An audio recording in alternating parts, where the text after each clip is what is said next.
I'm taking the team total. I'm taking first quarter, first half, full game, taking it all. OU all the way. I lost so much money on OU. Whoa, he has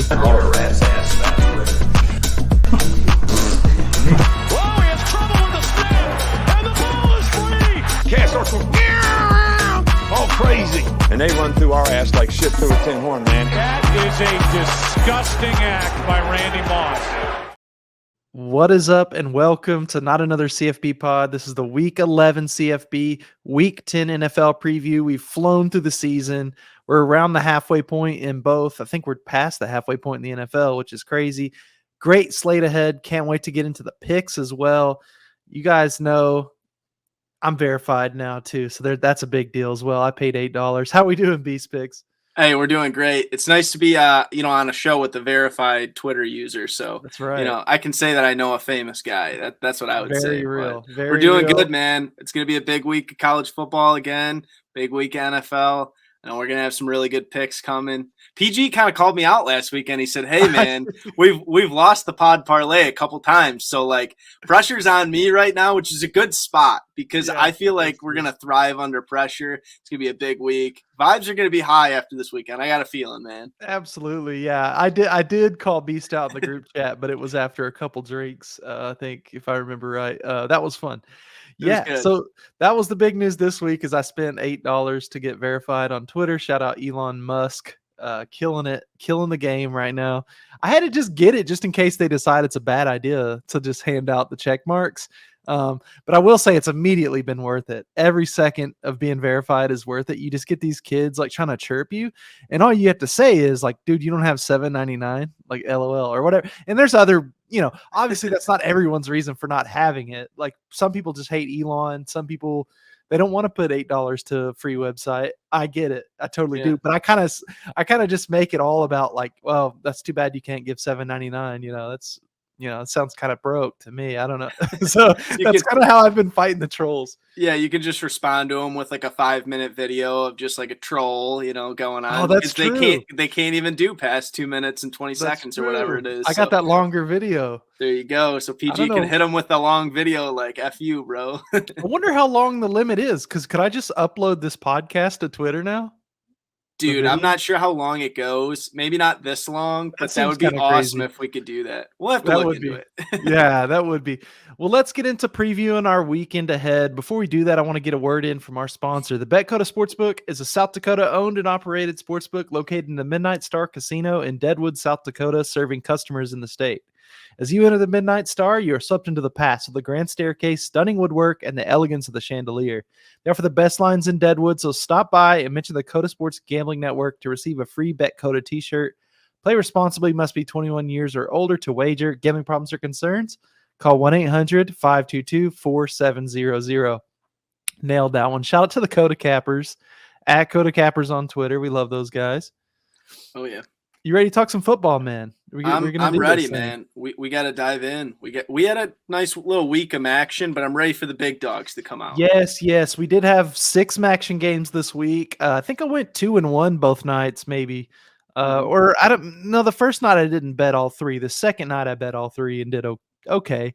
We had a chance. So the one I lost was Western Michigan, and it was the money line, and it was a really close game. Back and forth. And Western Michigan, I think they were winning at this point. They tried the worst fake field goal attempt from 45 yards on 4th and 11 that I've ever seen. It was just peak, quote unquote, bad football. It was still exciting, but that was a tough way to lose. But other than that, did pretty good. So what do you know? There you go. Let's talk this weekend slate though. Let's start with Friday night. I know that me and you discussed this off stream. We both have plays on all these games. There's 3 games. East Carolina, Cincinnati, interesting, fun American Athletic Conference game. You've got what I'm calling a cold one. We actually have 2 cold one classics because we have Colorado at USC. Now, the only reason I'm calling it cold one classics is because it's on FS1. And I don't know if you feel the same way, but late night FS1 games, that is Pac-12 After Dark personified. Who knows what we'll get? Things get crazy on FS1. Crazy. Colorado could they're the worst Power 5 team. We've said that a couple times, but maybe they keep it close. Who knows? Then we also have Fresno State at UNLV, 9:30 p.m. Central, kicking off in Las Vegas. But our guy Jake Hayner's back. I've got to play on that game. Yep. Any of these games you want to stop at for a minute on this Friday night? I have a play on the Cincinnati and East Carolina game, so I won't give away too much on that, but I do want to kind of talk a little bit about, I think you're right on FS1, that Colorado USC game, just because I know it feels like such a big spread that people are like, why would I even watch that game? We've said USC's defense is pretty susceptible. Like, I wouldn't be shocked if that game had a lot of points. Most of the points will probably come from USC, frankly. Right. But I wouldn't be shocked if Colorado found some success just because USC has just been kind of bad on defense. Yep. So it's a high total. It's at 65.5. So if you're somebody that likes betting totals, like, just bet the over in that one and just see what happens. It's going to be a late game on Friday. Like, have fun with it, man. Anything could happen in that one for sure. I've got to play on that too. Fresno UNLV, we already talked about. So let's hop into our Saturday slate. And it's not the most insane football slate we've had, but sneaky good games. We've often said, Beast and I said, when it's these weekends where it looks like there's not a bunch of top matchups, that's when the crazy stuff happens. That's when things you don't expect happen. Like, I know the first team we'll talk about, Ohio State's taking on Indiana. That's a 40-point spread, I think. I mean, that's a huge spread in Power 5. It's just insane. I couldn't do it. I couldn't lean my Indiana. That's just, I can't do it. Yeah. But there's some fun games we can stop at. Where do you want to start at on Saturday? Let's see. We can start in that 12 o'clock slate. I'm curious to hear what your thoughts are, or I guess it would be 11 o'clock for you, but I'm curious to hear what your thoughts are on LSU and Arkansas, just because that's a good one. It's going to be a tight spread. And, at Arkansas, it's going to be a much different matchup. Yeah, exactly. That's a great way to put it, because Arkansas is going to sell that thing out. Even though it's 11, it's going to be rocking in there, local time at least. So I don't know what to expect in this game. It's a tight spread. It's a 3-point spread. I know a lot of people are leaning Arkansas just because, this is one of those things. What's Vegas trying to tell us here? Because Arkansas hasn't been great. They just lost to Liberty. Yeah. LSU's coming off their biggest win of the season. It's just an interesting spot game. And when you throw in the fact that this is the battle of the boot, this is a rivalry game. There's a trophy that comes along with this game. It just makes it all more fun. I think it's going to be a really fun game. One of the better games on the slate, even though it's not a ranked matchup. No, I think you put it perfect. I think Vegas is kind of trying to tease you and make you think, well, we got to take LSU. Like, they just beat Bama. Like, they're peaking at the right time. Had a really nice win over Ole Miss a couple weeks back. Like, everything points to saying, oh, LSU, man, they're number 7 in the country. Like, this is their spot. But these these late game or late season matchups where you're going to Arkansas, you can come out in a game like that where it feels like you should be the better team, and you just kind of come out flat, kind of get popped. And I'm not saying that's going to happen just because LSU's been so good. Yeah. But it wouldn't shock me. It could be like a look ahead spot for LSU where they're just kind of looking forward, like, oh, we just got to keep winning. So we'll see what happens, but it's going to be an interesting game. It just feels like it, Yeah. It's got an aura around it. And like we said, it's a rivalry game too. So those are always fun. I guess what we should do next, Beast, is let's talk about our teams. People like when we do that. So I'll lead off. OU's taking on West Virginia in Morgantown, West Virginia this week. I know it's like a 7.5-point spread.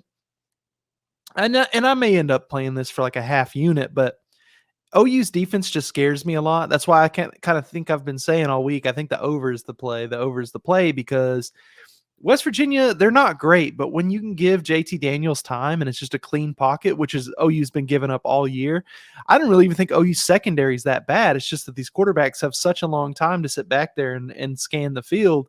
I think it's going to be the same case for West Virginia. They're going to score their points. I think OU probably outscores them, but covering, more than 7.5 to 8 is going to be hard. So I would just lean the over. I think it's going to be a fun game. I think OU ends up winning it. But I think it's that classic OU West Virginia shootout.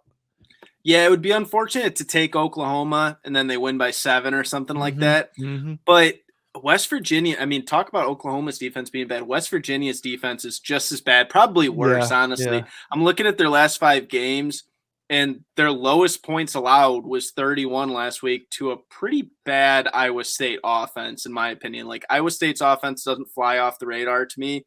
And then every other game, they've allowed 38, 40, 48, 41. So 38 plus in 4 straight games entering last week.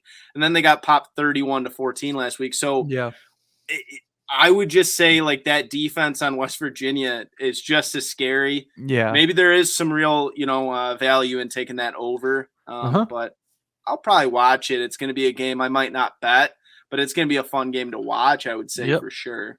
FS1 game. I think next you should tell the people about your Spartans. They're at home taking on Rutgers in that same time slot on the Big Ten Network. I feel good about Michigan State picking up another win here. What are you thinking? Just the fact that it's going to be at home in East Lansing, that definitely gives an advantage. Dude, when I was at Michigan State, even when we were bad, like the students, you get all messed up before the game. you go to the game, you get That's loud. what you do. Yeah. Yeah, like you're you're screaming at, Rutgers, who like half of their fans probably are like not even showing up for their games. No, or watching them. Rutgers. Yeah, so we're yelling at a Rutgers team that like probably doesn't even care that much. But regardless, it feels like this is a game where Michigan State's not getting a ton of bets. 81% of the bets right now are on Rutgers spread at +10. And I get it. Like you look at Michigan State, they're 4-5. They've had a ton of issues, but I don't know. Something about Michigan State, like since they've come out, since that Michigan game where they really got embarrassed, both on the field and off the field, they embarrassed themselves. I know it's only been the 1 week, but like they looked really good against Illinois last week. And I think Illinois is twice the team that Rutgers is. So I'm curious to kind of see how Michigan State comes out in this game, because if they lay flat again and they just look awful and they lose this game, which they totally could, suddenly like all of this hype of Michigan State's trying to get it back together, like that just goes down the drain. But we'll see what happens. I'm excited. Maybe they can get bowl eligible. That's what they're playing for right now, is trying to get that 6 that's wins. OU too. So it's a battle, but I think they could do it, man. Yeah, they're in a good spot. We're looking also at, in that same time slot, Tennessee's taking on Missouri at home. I have a play on that game. We've also got Notre Dame Navy, which is randomly, it's kind of a rivalry game. They tend to play each other every year. It's not that huge of a spread. I mean, a lot of people are giving Navy a good chance in that one, so we'll see.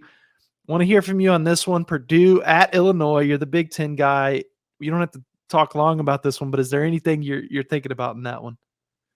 I'm kind of shocked Illinois is 6.5-point favorites in that game. I don't have a bet on it, and I probably won't bet it just because Illinois scares me. Yeah. Because they could come out really hot, but I don't think they should be 6.5-point favorites. I think Purdue has shown me enough that Purdue probably, I know they didn't look great last week. I want to say it was against Iowa that they lost to last week. But it's just, it's one of those things where I think Purdue is good enough to cover that spread. So we'll see. If Illinois plays like they did last week, no way they cover that spread. So it'll be a fun game, I think, nonetheless. Yep. We've also got Kentucky taking on Vanderbilt in that same time slot. Doesn't even really deserve our time. Kentucky should roll there. Let's talk about the 2:30 slot. You're 3:30 if you're on the East Coast. Michigan at home against Nebraska. Michigan's like a 33-point favorite, or 31, something like that, 30. Nothing much to say about that one, but I did want to talk about Alabama going to Ole Miss. Obviously, Alabama coming off of a loss. Ole Miss has kind of been, I don't want to say disappointing, because they have a pretty good record. I mean, they're ranked at number 11. They're not very far behind Bama, but I don't know. I know Bama's favored by like 11.5 in this one. Do you have any thoughts on it? Vibes are just down on Ole Miss, right from that LSU game that we kind of talked about. Other than that, I felt like at times, like, their record was better than what they actually were as a team, maybe. But I mean, they were they're 8-0 outside of that LSU game. So like, we'll see what happens. 11.5 is a lot of points to be, it is, catching at home. Like, so we'll kind of see what happens. I wouldn't be shocked if they came out and, covered that. I don't think they'll win. I still think Bama's the better team. Yeah. But there's a lot of reason to believe that Bama's just not that good. I know. They're good. They're good. I shouldn't say that they're not good, but maybe they're just on a Bama scale. They're on a Bama scale. It's a different kind of scale, and it just doesn't look the same. And there's been some what am I looking for? Some rumblings out of Bama's camp that their quarterback's hands beat up. He's a little bit injured, or something's up. So they've got a bit of a spin zone going on. So we'll see if there's anything to that or not. Let's talk about another team that doesn't look as good as we might have expected. Clemson, number 10 now, at home against Louisville. I know it's only a 7-point spread. A lot of people love Louisville. It feels like a little bit of a trap just because Louisville's playing good football right now, but we've also seen them be really bad. Clemson obviously coming off of a weird loss to Notre Dame. I think Clemson's a little fraudulent, but at the same time, their schedule is so soft. Wouldn't be totally shocked if they end up in the playoff after all. You're right. Louisville's been playing their best ball right now. They're kind of peaking. I was so high on James Madison last week thinking that they could cover. I'm like, screw it. Who cares that Louisville's been playing good? Yeah. And they embarrassed James Madison. I'm not saying James Madison's necessarily Clemson, but it just every single team Louisville's getting on their schedule right now, they're just playing really good ball again. So I have to give them credit. But it does feel like a trap. It feels like we're going to say, well, Clemson's not that good after that loss to Notre Dame. But, like, that game was at Notre Dame. This game's going to be at Clemson. Much different matchup. Yep. I don't think Louisville's Notre Dame, but we'll see. Yeah, like you put it well, I think. Louisville's just kind of been beating everyone you put in front of them here lately, so we'll see. We do have another ranked matchup in that time slot, though. UCF and Tulane, a big game in the American Athletics Conference. UCF's a team that's kind of gotten hot as of late. Tulane's been good all year. You know, they had a bad loss, but they have beaten teams like K-State, and then they've kind of ran the table there in their conference. So do you have any thoughts on that game? Could be an interesting one. Yeah, I have a play on that game. I'm really excited just because anytime we can get a matchup, like they're going to be playing for number 1 in the American Athletic Conference. Yep. So to have a play on that game, like it's going to be exciting just because if you're somebody that wasn't probably planning on watching American Athletic Conference football this weekend, I'm going to give you a really good reason of like why you should watch that game. Not besides the fact that they're playing for the number 1 in the standing. So we'll get to that one a little bit later, but that's going to be a really fun game, I think. Yeah, I think so too. That's kind of why I wanted to bring that one up, just because, you know, those smaller schools need some love sometimes too. Penn State's at home against Maryland, and Boston College is on the road at NC State. Those are the other ranked games in that time slot. And if you want to stop wherever we can, but let's talk about that late nights slot when we start getting into the evening. Georgia going to Mississippi State could be interesting. You know, Georgia coming off that big emotional win over Tennessee, and Mississippi State's not that bad, man. They're a decent little program. Yeah, I've seen a lot of people really high on Mississippi State. You know, they're going to be at home this week, I believe. So when they're catching 16.5, 17 points, depending on the book you're getting, that's a ton of points. I know Georgia's been just rolling everybody, it feels like, and it feels like, well, I can't trust even 17 points against the Dogs right now. But this is, once again, you said that was a very emotional win last week. We've seen, you know, situations where some of these teams, no matter how good the team is, sometimes they come out the next week, they're a little bit beat up. Maybe they're just not necessarily as locked in as they were the week before. They could come out flat and they win this game by 16 points, by 14 points, and nobody's complaining in Georgia, but all of the bettors are complaining because they didn't cover the spread. So I wouldn't be shocked, especially like when you think about like the backdoor cover there. Well, if you have a 17-point spread, that game could be a 21, 23-point game, touchdown covers for you late in garbage time. So it's an interesting spread, to say the least. Yeah, definitely. We've got a ranked-on-ranked matchup in that time slot. Also, we've got the rivalry going down. Washington going to Oregon. Both these offenses are really rolling. I know Washington's kind of rebounded a little bit. They had a win last week, which was much needed at home. The defense scares me for Washington a lot, but at the same time, it's not impossible to score in Oregon. People can do that, and Oregon scores a bunch of points too. You could, as you could tell, I'm kind of leaning towards an over, but I don't think I took it for my picks, but who knows? Maybe I'll sprinkle it when the day comes. What are your thoughts on that game? Yeah, that total's high too. It's 72.5. I know. So you know it's going to be a fun, you know, high-scoring game.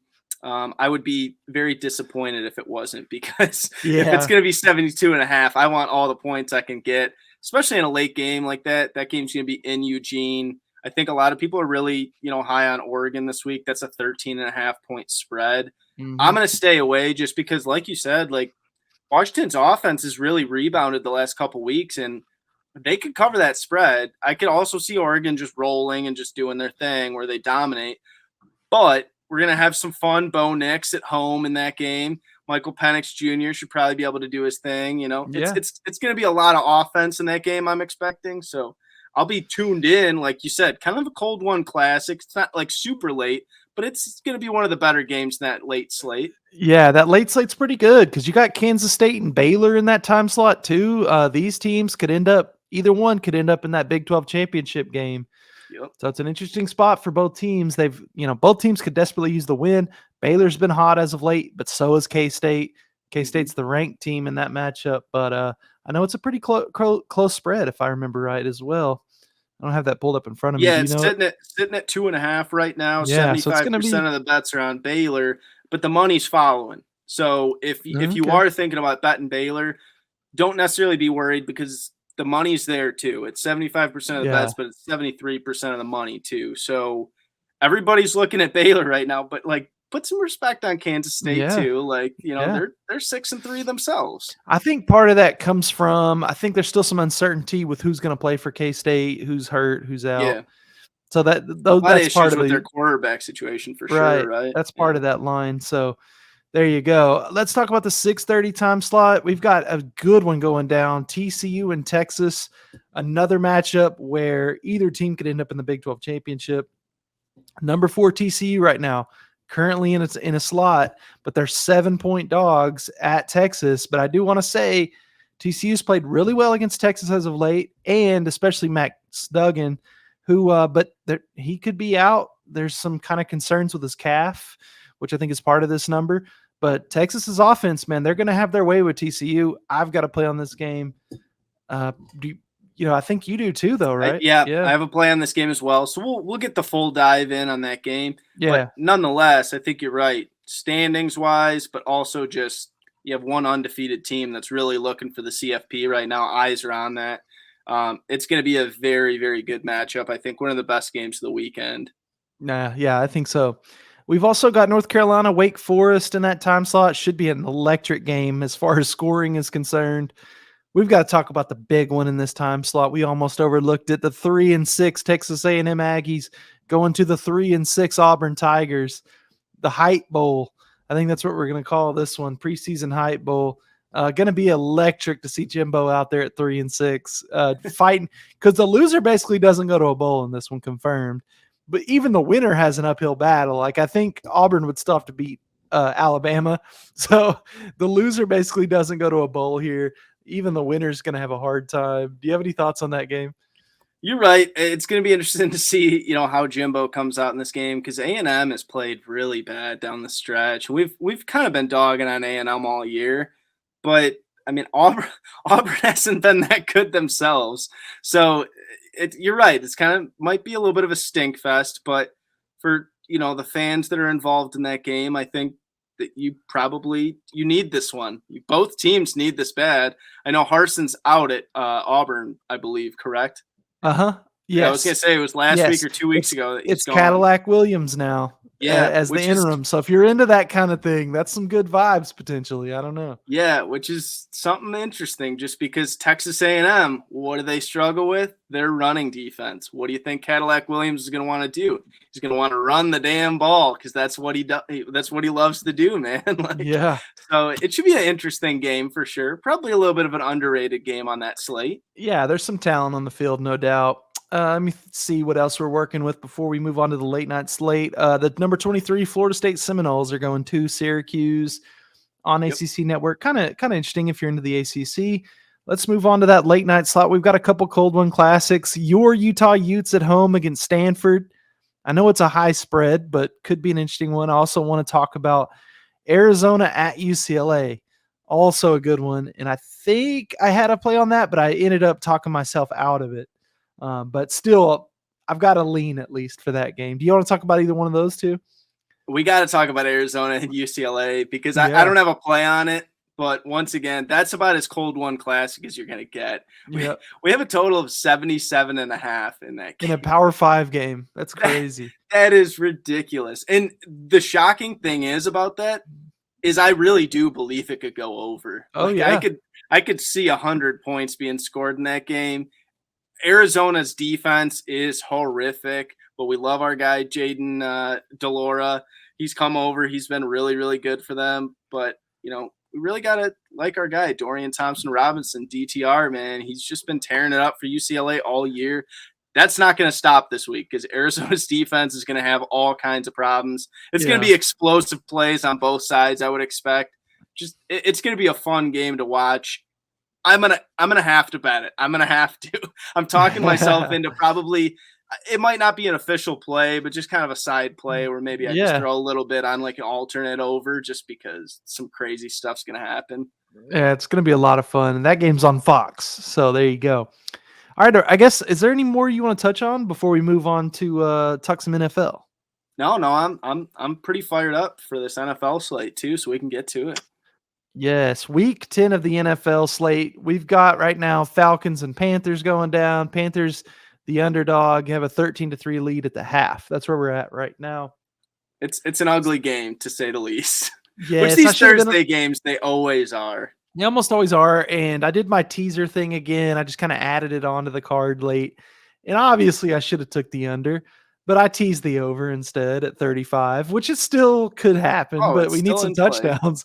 We have 3 field goals and 1 touchdown right now. We need some help, but it's got potential. It's got potential. Let's talk about this slate. We do have a London game, or no, I think this game's in Germany actually. Yep. Seahawks and Buccaneers, actually sneakily going to be a decent game. Starts at 8:30 my time, Central Time. Tom Brady, can he keep this win streak going against the first place Seahawks?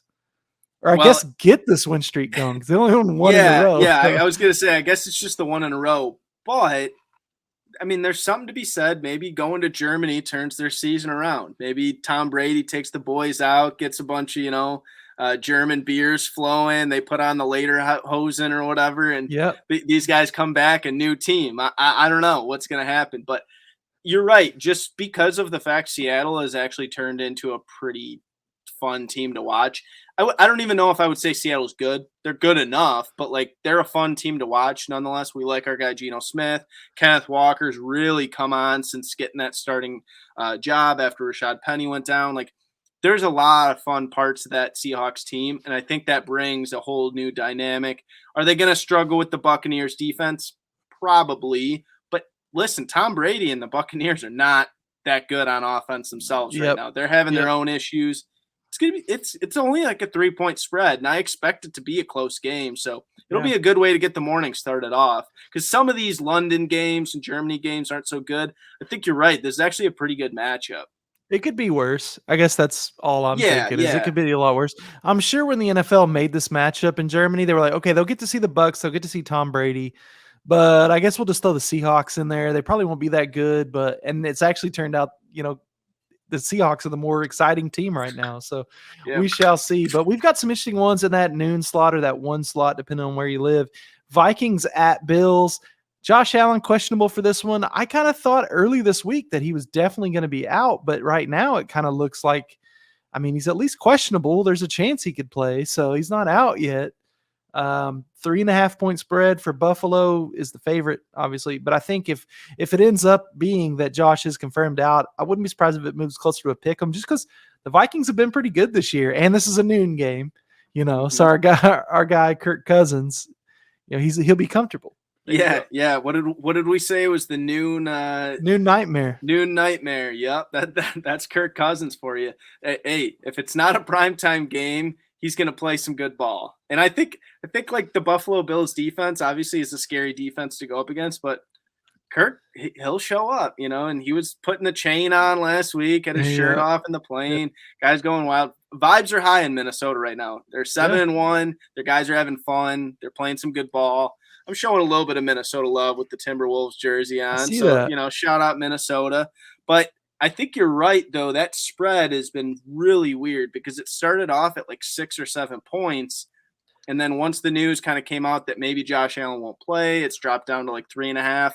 And it hasn't really moved up a ton. I don't want to be the one that puts out, hey, Josh Allen's not going to play, so take Minnesota. I would just keep your eyes glued to that injury report. Yep.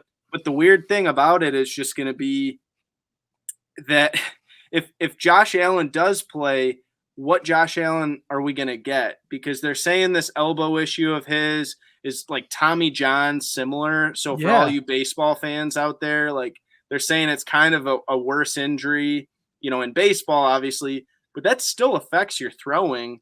Right. So like we'll see what happens. I don't know whether to believe Josh Allen's healthy or not, Mm-hmm.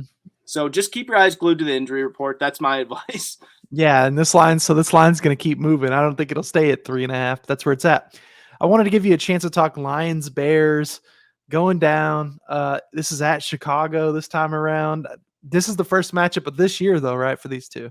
It is. It is. Yeah. Okay. That was a game I really, really wanted to take the over in.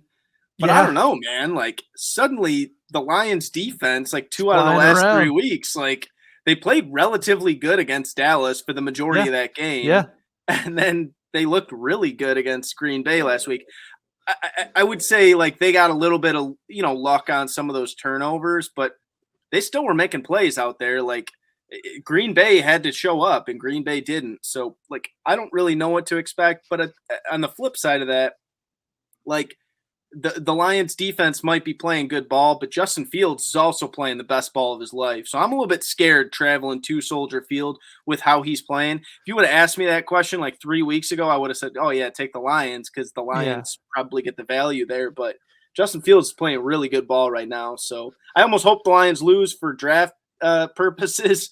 Yeah, at this point. Yeah, because I don't have much to root for. I'm that guy. I'm rooting for my team to tank. That's not a fun guy to be. No, you never want to be in that position. But, at the same time, that's the smart position to be if you're in this position because you got to look forward to next year. You got to have something to kind of, okay, well, we weren't that good last year, but we just picked up this guy in the top 5 and he's a stud. And like I said earlier, I think as long as you're in the top 5 pick this year, you're going to get somebody pretty darn good, really probably top 10. It's a pretty loaded draft this year, not just quarterbacks, but skill positions, offense, defensive line. It's a big draft. I don't know if it's because of the COVID year or what, but it's going to be a big draft this year. I'm excited to watch, see how all that unfolds.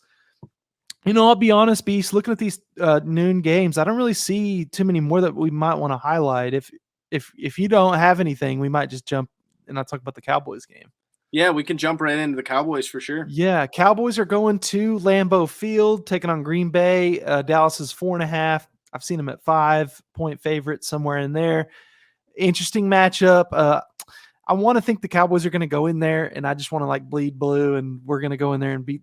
We just saw what happened with the Lions, but a lot of smart people love the Packers in this spot. I think if I had to do anything, I would do like Cowboys team total over. I think it's like 24. I think the Cowboys could score some points, but I don't know what to think. I got to think at some point the Packers are good enough that something's going to happen for them. Like maybe they just keep this game close. Cowboys kind of need to win this game. I feel like this is kind of one of those spots where if you go to Green Bay, even though it's down year for Green Bay, it's like a good road win. You know what I mean? Yeah. We'll see what happens. It's always weird traveling to Lambeau. I'm going to have a play on this game, so I don't want to give away my, hand too much here, but I think you'll like it. I think it's a play that could be good for the Cowboys, but it could also be good for Packers, I guess, too. Okay. So. All right. We'll see what you got. We've got a couple more games. Colts Raiders, a pretty gross game, but Jeff Saturday is the new coach of the Colts. That's pretty interesting. I know he's kind of got the guys fired up. It's just interesting because he's never coached before. That's crazy. Yeah, and I mean at 3-5-1, like I'm not saying the Colts are great, but the Raiders have had their struggles themselves, and like if Jeff Saturday can motivate those guys, we'll see. It's going to prove a lot about like is this experiment going to work or is this just going to be a complete failure, and we realize that Jeff Saturday is more just an analyst on ESPN or wherever. Does he have any business on the sideline? Yeah, exactly. We'll see. We've got Rams Cardinals, which could be interesting. Both teams are pretty disappointing this year, so I don't really know what to think, but close spread if nothing else, if you guys like those kind of games. Sunday night, we've got Chargers 49ers. Pretty interesting game. This is kind of the West. It's NFC West versus AFC West for some bragging rights here. Chargers, I kind of feel like they've underperformed this year, but they're sitting there at 5-3, man. That's not too bad. No, really not too bad at all. And what's funny is like when you look at these two teams and their records, it does feel like the Chargers have underperformed, and it feels like San Francisco has really come on lately. Like I look at San Francisco, I'm like, oh man, they're playing some really good ball. but they're the team that's 4-4, so there's a lot of work to be done for both of these teams. So this is kind of a bigger matchup. I think it's going to be a fun Sunday night game. I have a play on that game as well. So we'll have a little bit of Sunday night football action going too. Love it. Love it. I'll have to tell. We've also got Monday night. We've got an NFC beast matchup with the Commanders at the Eagles. 11-point spread right now. But the Commanders are kind of pesky. They're sitting there at 4-5. The Eagles obviously 8-0. I don't know what to think. I think that they could keep that game close, but at the same time, man, the Eagles got some weapons. They're pretty healthy right now, all things considered as well, whereas the Commanders really, really aren't. But it seems like that every year for the Commanders. Like they're just always banged up and they never get healthy. It's a weird team. But I'll be watching that Monday night game. Could be a solid game. Yeah, we can't do our classic take the Commanders on the money line dog this week, unfortunately. It would be a pretty long dog on the road. Yeah, I mean, like you guys can if you want, but I wouldn't advise it because that would be a pretty big money line. I think it's like plus 400 right now, but maybe some people are like, hey, just keep hitting it until it doesn't lose. Absolutely, yeah. Just hammer that thing and then let the chips fall where they may. Yeah. Are we ready to get in the weeds? Are we ready to do some picks? Let's do it, man. Let's do it. Because I'm ready to do some picks. We like to lead this thing off with our in the weeds picks, and these are just kind of plays that are off the beaten path. They're hidden down there in the weeds. Beast and I are going to get down there and find them for you. That's kind of the whole thing. I'll let you lead this one off, buddy. For sure. So we're going to go to – I'm going to have to try not to mix up my words on these because they're so close of names and schools. So we're going to take San Jose State minus 2.5 on the road at San Diego State. So a lot of S and J and, S is whatever. The 2 words, yeah. Anyways, regardless, man, I love Chevan Cordero. I might as well name my kid after him someday because he has been so good to us this year with some of the covers he's given us. He's got 11 passing touchdowns to only 2 interceptions, 7 rushing touchdowns. San Diego State themselves has actually been pretty decent on defense, but they had a lot of issues a couple weeks back against Fresno State, who has a good offense. And I think they have similar problems this week against San Jose State because on defense, San Jose State, or on offense, San Jose State has been very, very good. But speaking of San Jose State's defense, they have the number 2 defense in points per game allowed in the Mountain West. So they actually have a better defense than San Diego State. I think they can kind of contain the San Diego State offense. They're 9th in the Mountain West in scoring. San Diego State is. So take the 9th scoring offense versus the number 2 scoring defense. I think there's a lot of reason to believe that even going on the road that San Jose State at minus 2.5 can come in, really blow the doors off San Diego State and give us an easy cover on what's under a 3-point spread. So that's one of those games you're probably not going to see a lot of people betting on. It's in the weeds, but that's a good Mountain West in the weeds play. San Jose State minus 2.5. Okay. I like it. Your guy, Chevan Cordero, back at it again. May have to tail that one because that's the only Friday game I'm not on. So I'm looking at Fresno State team total over 34.5. Now, this number is not confirmed yet. I saw that at DraftKings today, but I think it'll be higher than this because Jake Haener is back. I think this will be closer to 36. So you said you'd name your kid Chevan. I'm going to name my kid Jake. My next kid will be named Jake because I love Jake Haener, and he's back. Last week, they scored 55 against Hawaii. They looked awesome. Their running back Mims is back to healthy, back to 100%. They also got a really good player on defense back. Not that that's a big deal for this team total over. I just love what Jake Haener and this offense can do when they're healthy and they got these guys going. Really moving the football well. And I don't think UNLV's defense is all too special. They're okay. They're definitely better than they have been. They're 4-5 right now on the season. They're better than they have been in the past, but still nothing too special. There's not going to be an insane crowd or kind of a atmosphere going on at UNLV. It'll be kind of laid back on turf. We love turf for scoring points, obviously. It's fast turf. So we'll go Fresno State team total over 34.5. Yep, and they got Jalen Cropper back, or I guess it's Jalen Moreno Cropper too. So top receiver on that Fresno State offense is back as well. Healthy. I know. Yeah, they're getting healthy. I know he was hurt for a couple weeks in September, but he's been back. He's been playing good. So they got their top 2 offensive weapons. It's always good to have that. That Fresno State team is better than what their record's showing just because of those injuries, I would say. They're a different team without those guys, no doubt. Let's hop into our best bets now, Beast, and I'll let you lead this one off. I've got, let's see, 1, 2, 3, 4, 5 college games and 1 pro game here. So I've got, I guess, 6 total. I would say I'm somewhere in that range as well, but I don't have it Okay. off the top of my head. But we'll get right into it. We'll get right into this Friday night game that I have. I only got one game on Friday. PG has the other 2 games on Friday. We're going to take East Carolina +5 on the road at Cincinnati. Hey, I don't care if they're a road dog here. We got to put some respect on East Carolina's name right now because, for Christ's sake, like, they are actually playing really good ball. For them to be catching 5 points is baffling to me. Their last 5 games, they've won every single game except for their game against Tulane, which Tulane is 8-1 and number 17 in the country right now. Like, how do you expect them to win that game? Like, they're a really solid team. So they've taken down UCF, who we've talked really high about. They've taken down a Memphis team that's pretty solid this year. BYU, I know, hasn't played as good a ball as we expected them to, but BYU is still a pretty decent squad. So for them to take down BYU, and then they got a bye week after those 3 wins in a row. So they got that bye week much needed because they had a couple tough wins there. They got, a little bit healthier. They're not going to be afraid of Cincinnati rolling in here. I think they shouldn't be catching 5 points. I think they're just as good of a team as Cincinnati is. I know Cincinnati is 7-2 this year, but they haven't covered in each of their last 5 games. And they've kind of been just scraping by, if I'm being honest with you. No disrespect to the University of Cincinnati, but they've been getting some pretty close wins. They were like 23.5-point favorites a couple weeks back and won by like 8 or 10 points, something like that. So they're not playing as good of ball as they probably should be. They're not covering games. They haven't lost a game at home in 31 games, so that does scare me a little bit. But we're getting 5 points, so they can win by 3. They can win by 4, whatever. I still think that East Carolina is just as good of a team as University of Cincinnati in this game. I think they can travel on the road right now with how they're playing, and they can cover 5 points for us. So I think it'll give us a nice start to the weekend with +5. Yeah, I love that play. I'll have to tell you on that because, that's the early game on that Friday. I'm tackling one of the later games. I would call it a cold one classic. I'm taking the USC Trojans -34 versus Colorado. Colorado, I would say, I think we've said it a couple times on the podcast. We think Colorado is probably the worst Power 5 team this year. It could or maybe probably true. We'll see. Look, USC's defense hasn't been amazing. They've had a lot of these big spread games and they haven't covered the number. But I would also say they haven't played a team as bad as Colorado.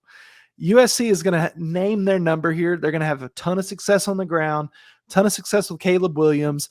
And I wrote in my notes, I think this is the game where they're just going to feed Caleb Williams numbers.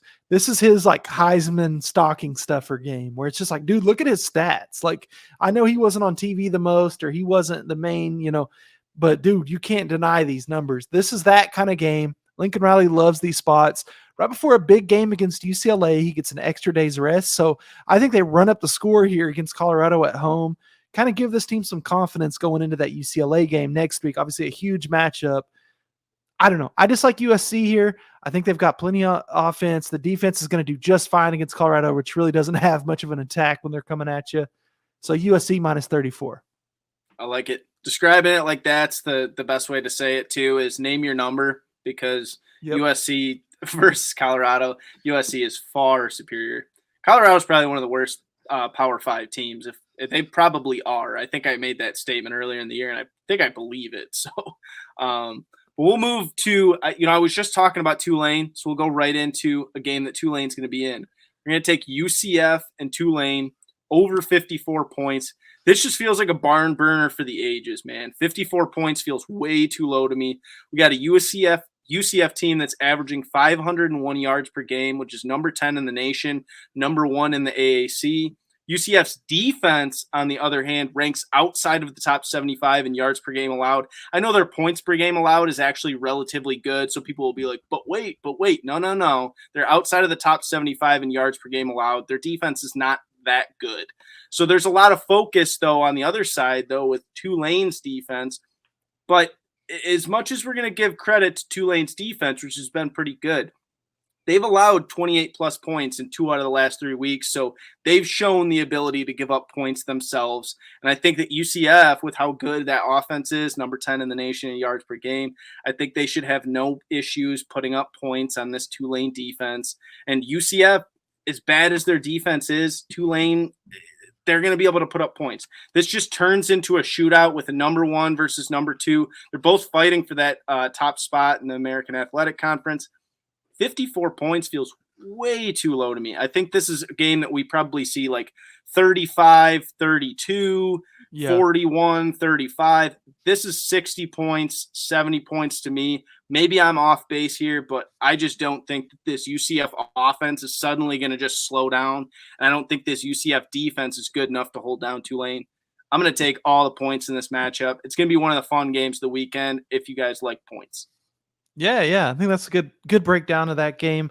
I'm going to go to a game. I'm going to go to a team that likes to score a lot of points. I'm going Tennessee minus 20 against Mizzou. I'm taking some big numbers this week, but I love Tennessee here. This is a big bounce back game for them after losing an emotional one to Georgia.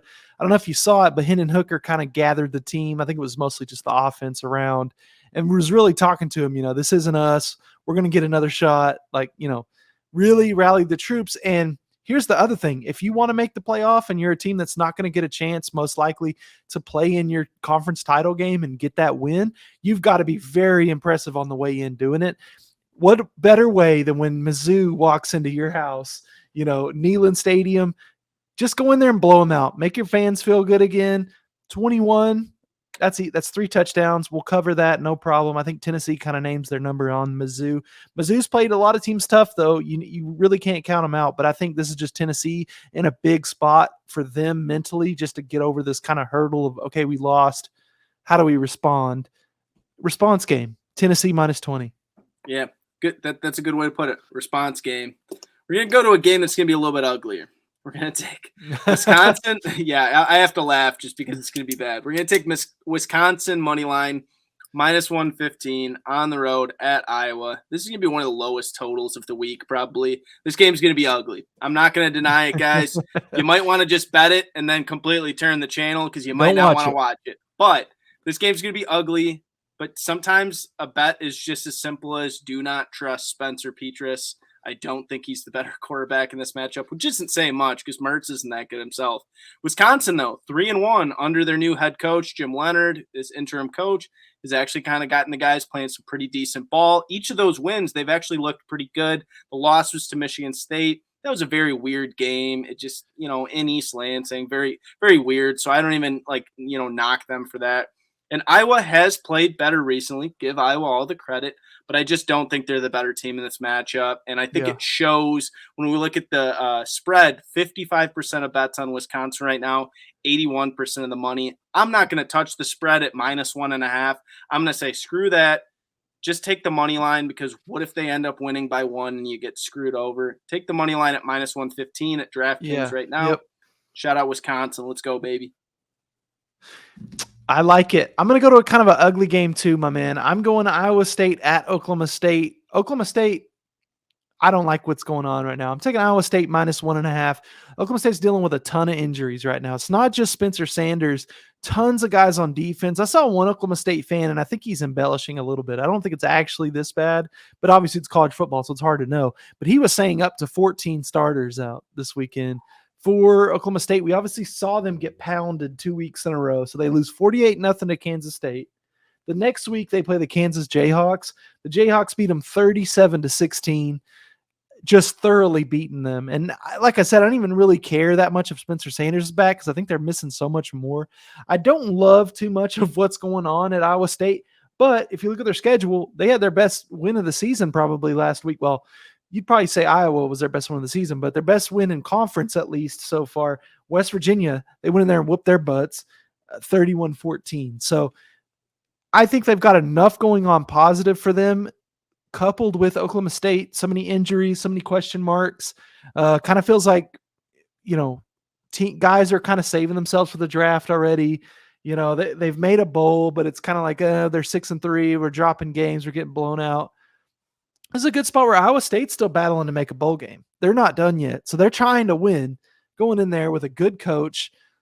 Iowa State's had pretty good success against Oklahoma State too. So I'll take Iowa State minus 1.5. I like it. Yeah. No, you're right. It's going to be an ugly game, but Iowa State, hey, give them credit, man. They've had some nice wins. So we're going to actually, kind of stick in the Big 12 here. All right. This is going to be one of our best games of the week. This is going to be, we're going to take Texas -7 at home versus number 4 undefeated TCU. Yeah. And everybody's probably, if you're Johnny Public, Joey Public, however you guys want to say it, you're not going to like this play. But this is unfortunately, we're going horns up. I'm not a big horns up guy. We have to do it. Why would this line be -7 for an undefeated number 4 team in the country? Why would they be +7? I should say. I'm messing this one up, but regardless, this is a trap. This is your classic Vegas trap where undefeated number 4 team in the country should not be 7-point dogs. It does not feel like they should be, but Vegas knows some things. It seems like they know that TCU has a very bad defense, if we're being honest. They've gotten very, very lucky because they've played Oklahoma, Kansas State, they've played Kansas. All these teams that they play seem to always have their quarterbacks get hurt. It's been like 4 or 5 weeks in a row. It's almost like laughable to this point because they haven't had to play a team's started quarterback in like 5-6 weeks here. So as much as I want to give TCU credit for these wins, their defense hasn't played great against backup quarterbacks. So I think they've had plenty of issues. I think a full game of Quinn Ewers is probably going to be the best quarterback they've played in probably well over 5-6 weeks, potentially the whole season. If they can get it going in the pass game, Bijan Robinson, we know, can hold it down. Probably best running back in America right now. Yeah. This is a night game in Austin, which is a scary spot to be. It sets up so perfectly for the classic spot where you have this number 4 undefeated team that we're a little bit kind of, yeah, they're undefeated, but like, what if like they ended up having to play a good team? I think this is finally that good team. Sets up perfect for a letdown spot for them. I think the Texas fans are going to come out in droves and they're going to be going absolutely nuts. I think the last thing I'll mention on that is just, I think it should be mentioned that former TCU coach Gary Patterson is now at Texas. He's probably going to have a great scouting report on Duggan, which we've heard Duggan's a little bit banged up himself. I know it sounds crazy to take -7 in this game and fade the undefeated team, but things just don't work out how they should sometimes in college football, and this line is a trap. So I'm going to take Texas -7. Feels like Vegas is just trying to bait you into taking the undefeated team. Yeah, they're kind of trying to tell you what's going to happen potentially. Now, I will say that I have a play on this game too, so I'll just go right into it. But what I want to mention is, yes, Quentin Johnston looks like he's probably going to be out. And then Duggan, there's some rumors that his calf's really bothering him or some kind of an injury. So he may not be as mobile as he normally is. But here's what I do want to say, because I'm on the over. I'm on the over 65 in this game. Going to be a really fun game. First of all, TCU's just kind of had Texas's number. And Texas's defense is nothing too special to write home about. And that's what kept me off of the number. But I do think both offenses have some success. You got 2 great offensive minds in this one. Sonny Dykes for TCU, Steve Sarkisian. Obviously, you hit on some good points with TCU where, yes, they've won all their games and it's like against backup quarterbacks. And at first, that's definitely true. And it pissed me off because it is lucky. And that's why a lot of people are wanting to fade this TCU team. But here's the other thing. This TCU offense is averaging 508 yards of offense per game. That's no joke. They've played some pretty good teams in that span as well. They just keep coming up with ways to score, ways to win, even when their back's against the wall. That's why I like this over. I think you've got 2 great offensive minds. Neither defense has done anything too impressive all year. I guess you could say when Texas shut out OU on their backup quarterback, like that's kind of impressive, but it's nothing like what they're going to see with Max Duggan. He's had Texas's number basically his whole career. So we'll see how hurt he really is. But if he's good to go, man, I love this over at 65. It's not an insane number. No, it's not at all. I think you're right. I think really we could probably still win both those bets, especially if Texas's offense is rolling how it should be. Texas might win by 10, and you still, it could be a game that goes 45-35. Yeah, exactly. You know what I mean? So for sure, I'm going to move to, I'm done with college plays, and I'm going to go to the NFL. And I'm going to start with an NFL over, and then we're going to get to some unders in the NFL. So don't worry, guys. But we're going to take Browns and Dolphins over 49.5 to start our NFL. We're taking the number 24 and number 25 ranked teams in NFL in points per game allowed. These defenses allow plenty of points. And when I say number 24 and 25, 24 and 25th worst in the NFL in points per game allowed. Tua's been cooking all year. We've kind of been saying that we've really been happy with what this Miami offense is. But that Miami defense is kind of suspect. They just gave up 27 to Detroit a couple weeks back, and then they gave up 32 to Chicago just last week. Now, I'm not saying Chicago and Justin Fields aren't good, but like you shouldn't be allowing 32 to them. And you definitely shouldn't be allowing 27 to Detroit. As good as we've talked about Detroit's offense, we've seen some teams shut down Detroit too. So Detroit's not that great, and they're not playing their best ball right now. While the Browns offense isn't some elite unit, they have a really good running back in Nick Chubb. Yep. And this Dolphins defense ranks number 19 in yards per carry allowed. So they give up a lot of yards per carry. And what does Nick Chubb do? He's one of like the top 20 in yards per carry career in like NFL history right now. Yes. The guy just rips off yards per carry. That's his thing. This just feels like a high-scoring game to me. I think the Dolphins should have no issue scoring on a Browns defense that's kind of been a letdown this year. And I think Nick Chubb and the Browns offense can get it going. They if they can run the ball on the Dolphins defense, which they should be able to, they'll be able to score points. So I think 49.5 is way too low for this game. I agree. That's my only NFL play for the weekend is this over. Dolphins overs, man. So far, obviously, I could still add some on, but I love this over too. Both teams pretty solid over teams quietly. I mean, obviously we've been tailing these Miami overs. We're on a two win streak here. Started with the Lions, then we went to Chicago and hit that over easily. It was so funny too with that Chicago and shout out to WBR, but he's like, dude, I don't know. It's windy. Like, I don't know if you want this over. And then he congratulates me like in the halfway through the second quarter, like, oh, this was a good pick. Sorry. So it was great. I love Dolphins overs though. I think that they give up yards both ways. Like they can give yards up against the pass, but also you can run right through them too. I think the Bears kind of proved that with the game Justin Fields had. So I love Jacoby Brissett here to have a bunch of play action stuff too off of those great Nick Chubb runs. And I mean, the Dolphins are the Dolphins. You got all kinds of athletes everywhere, speed. We'll see, but I think they can light it up. So yeah, I'm on this over as well. I would grab this as you're listening to it. I see it at 49 in some places, 49.5, but we want to keep it under that 50 if we can, but I'm not worried about that number at all. So I'm on that play too. For sure. How many more plays you got, PG? Because I got two. So, I don't want to cut you off here. Well, then you should go because I've got one more play left. So you go, I'll go, and you go. That'll be great. Perfect. We'll do that. That'll be good. All right, we're gonna go to a game that we're shouting you out with the Cowboys here. We're gonna go Cowboys at Green Bay. But we're not taking Cowboys or Green Bay. We're gonna take under 43 points in this game. And as much as I do understand what you're saying with the Cowboys team total, that could still hit, and we could still hit this under 43. Because I don't need to sit here and tell PG how good this Cowboys defense is. We know they're elite. We know they're the number 3 defense in points per game allowed. They don't allow much points. Meanwhile, Green Bay's offense is number 27 in the NFL in scoring. They're averaging 17.1 points per game. That is disgusting out of an Aaron Rodgers team. That is so bad. Like, shout out, Packers fans. Your team is bad at scoring, which is so awesome because as a Lions fan, that never happens. But Green Bay's defense, on the other hand, number 15 in points per game allowed. But on the other hand, they're number 6 in yards per game allowed. So I feel like maybe on paper, when you look at the points that they've allowed in a lot of their games, their defense might have actually been better than what they're getting credit for. This feels like one of those games where I could see Dallas winning like 27-10 or 23-13. One of these games, and they've had a lot of those games down the stretch, especially when it was Cooper Rush in, where they were just winning games by like 10 points, 13 points, and really just dominating you on defense. And then they don't have to do that much. They can just let Pollard and Zeke run the ball. Dak can do a little bit. Let that clock run. Yeah, I know they put up a ton of points last week, but that doesn't scare me. I think the Packers at home might actually have a decent amount of success. We kind of talk about a lot in these games where the Packers are really trying to get this upset win. The only way I see them getting an upset win is if they win it by defense. I don't see them winning a shootout with Dallas. That's not the way to go into this game. So this is a great spot. I think this is a perfect under 43.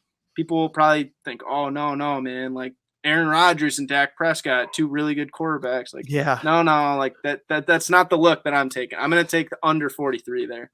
Yeah, I think that's the way I would lean if I had to take over or under. We know how good the Cowboys defense is.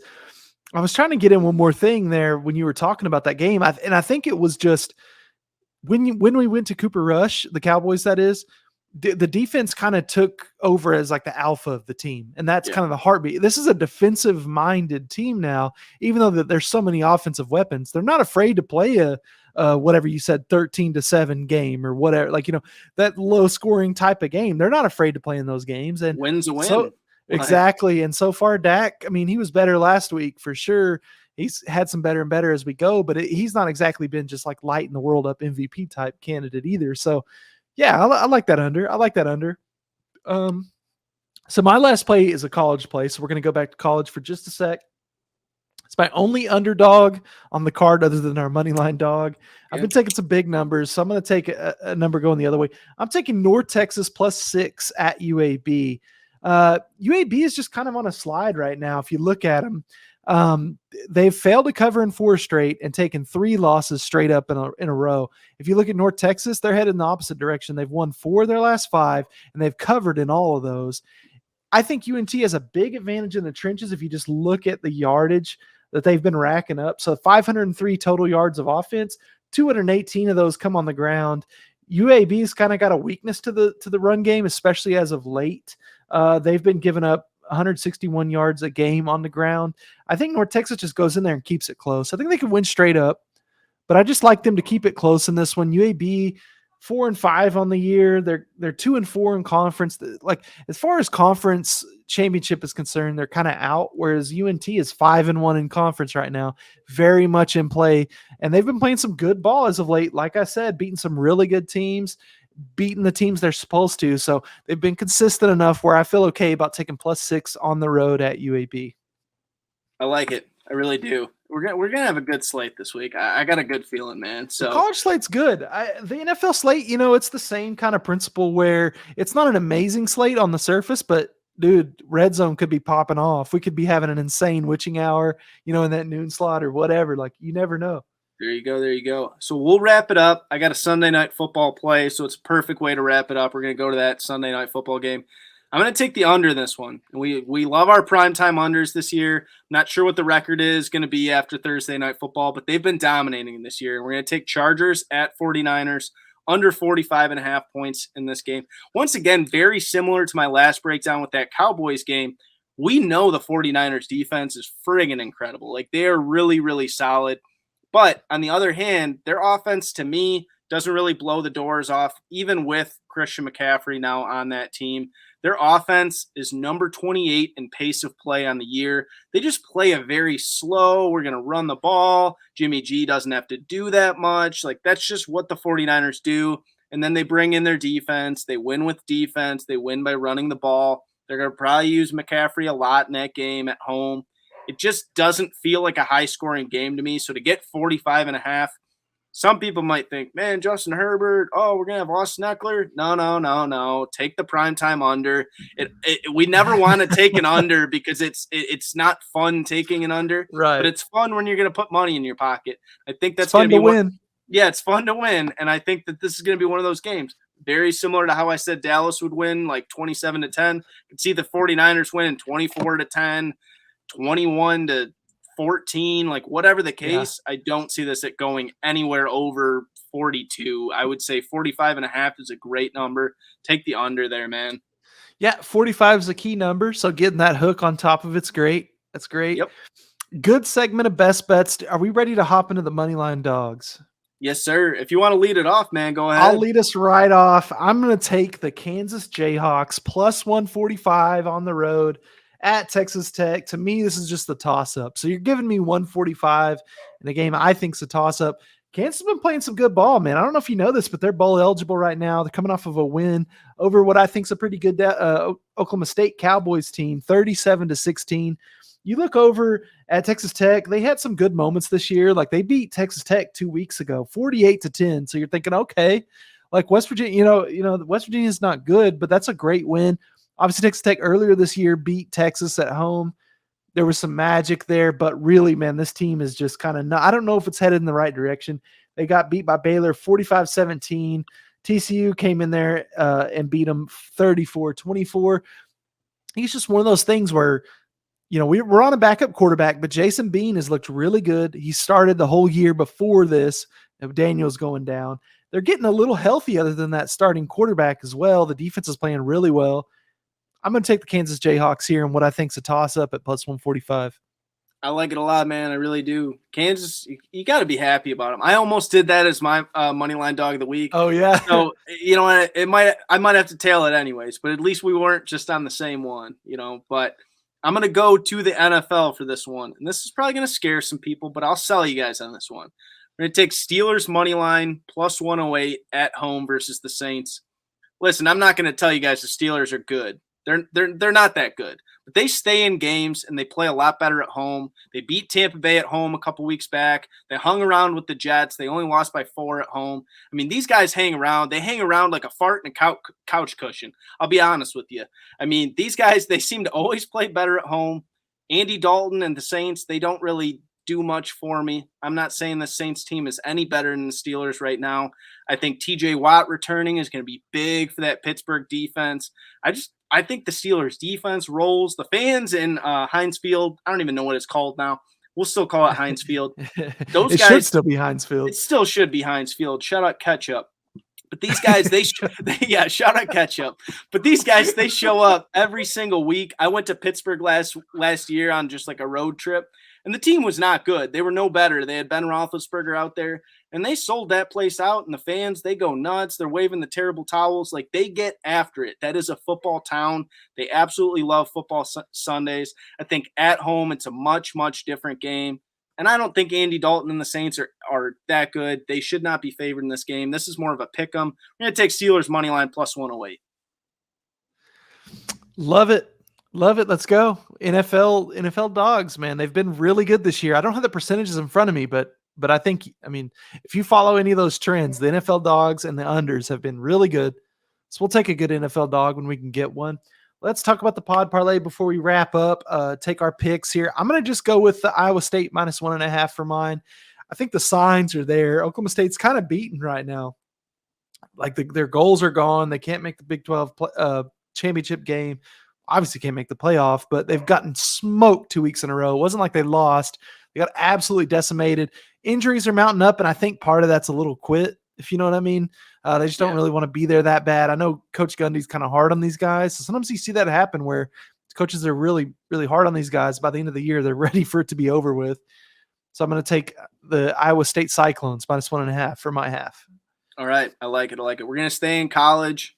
We're going to go to, we had a lot of American Athletic Conference, shout outs this week. We're going to stay in that. I'm going to take that UCF and Tulane over 54 points. As I mentioned to you guys, UCF has the number 10 yards per game in the country offense. Their defense ranks outside of the top 75. Tulane should be able to move the ball plenty on UCF. But UCF, that offense, I think they're going to have no issues with that Tulane defense. Just feels like a lot of points going to be scored in that game as they get into a battle, a shootout for that number 1 spot in the AAC right now. So over 54 in that game. Okay, and there it is, the over in the UCF Tulane game and Iowa State minus 1.5. Both those games are in the same time slot. So it'd be kind of fun to maybe like have 2 screens going or however you want to do that. Plus 265. Let's do it. Let's win it. We're feeling good. We're feeling great. I'm excited for this weekend, man. Any final thoughts before we sign out? No real final thoughts. Just make sure to follow us, guys. As we always say, shout us out to your friends. Give us a retweet on Twitter. You guys would be shocked at how much it helps just because the interactions we get, the more we can get retweets and favorites and whatever, show us some love. Even if you guys just reply and say, hey, man, like, going to listen to it in a couple days, like whatever. Boom. We love that, man. Even a like does a lot for us. So, but shout out to all the fans, man. We've had some really cool stuff. We've gotten a lot of really cool DMs lately and a lot of cool messages. So we're going to keep it going. We've got a lot of season left, even though we've had so far in. I think this is our 23rd episode of the show. That's insane, dude. So great stuff. We'll keep it going. All right, guys. We'll see you guys Tuesday morning. Let's have a great weekend. Peace out. Peace out.